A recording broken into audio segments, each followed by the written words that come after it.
Maybe I'm surprised he hasn't called you since our last interview, right? No, I don't. Why would he call me? Because you're his guy. You know, yeah, Bill, that's Bill. Nah. You Courtney, man. I was, you know what? I mean, I f***ed up his life.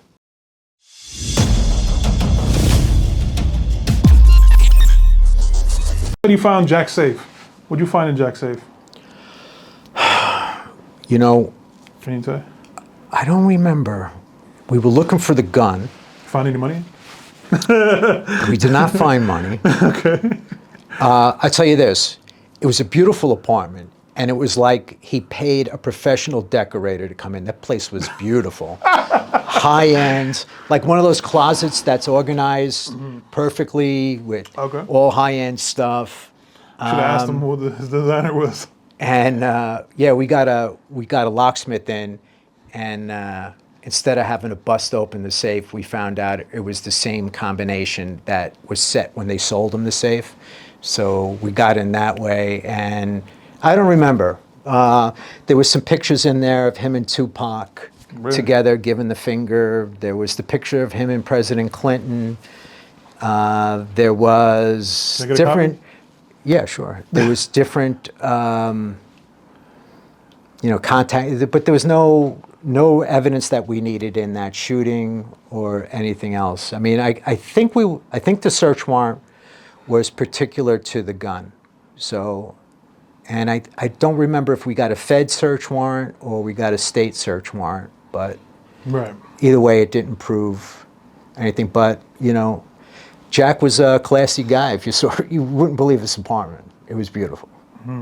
Like, it was like a record executive's apartment. It was conservative, yet like everything was expensive and on the, you know, whatever. Any bitches laying around? Any what? Bitches. There was no bitches. There was no bitches. Yeah, we typed up the report. There was no gun, no bitches. Resume patrol. You would think a guy like Haitian Jack, yeah, a bitch or two laying around. You never know. Yeah, no, Jack. Jack is. I'm telling you, there's two Jacks. There's the charming Jack that can, you know, can be a professional, and then there's the Jack who shoots drug dealers taking their money, you know. So,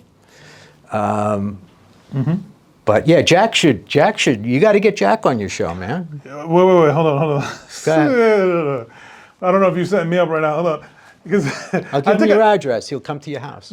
Yeah, Tell him you have a chain for him. No. Yeah. Well, you said, I think I texted you something about that, and you're like, well, I think I would have to go to DR, which I would go. But you said do it through Zoom. That's how you responded to me. Well, it's safer. I don't think Jack would do anything to anybody. I mean, I think Jack has a good chance of making. He's an interesting guy. You know what I mean? I would love to sit down with him. Yeah, sure. Yeah. Maybe I'm surprised he hasn't called you since our last interview, right? No, I don't. Why would he call me? Because you're his guy. You know, yeah, Bill, that's Bill. Nah. You Courtney, man. You know what? I mean, I fucked up his life. Really? You know, I mean, look, the only way they would know, there was somebody outside the club that he shot up who said that was Haitian Jack.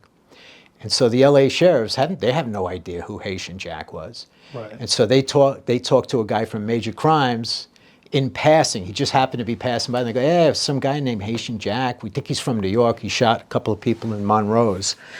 And this guy, Mark Gaiman, was my partner in crime out there, and he called me up and says, "Dude, your guy just shot up a club out of here." I'm like, "Fuck," you know, because that doesn't look good for me. That, you know, I had him paroled to me, but yeah.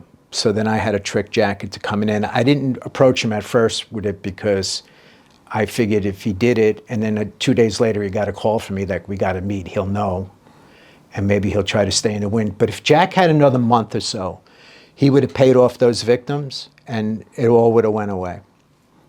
You definitely fucked up his life.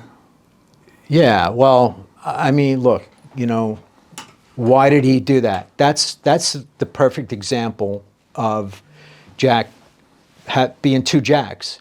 You know what I mean? The Jack that can throw a party in Beverly Hills and be man of the year for for an organization or something to be honored next to a president of the United States, and then the Jack who walks two people outside, MC Light and whoever else was with him, then walks back in the club and starts chasing the guys around the club, shooting at them.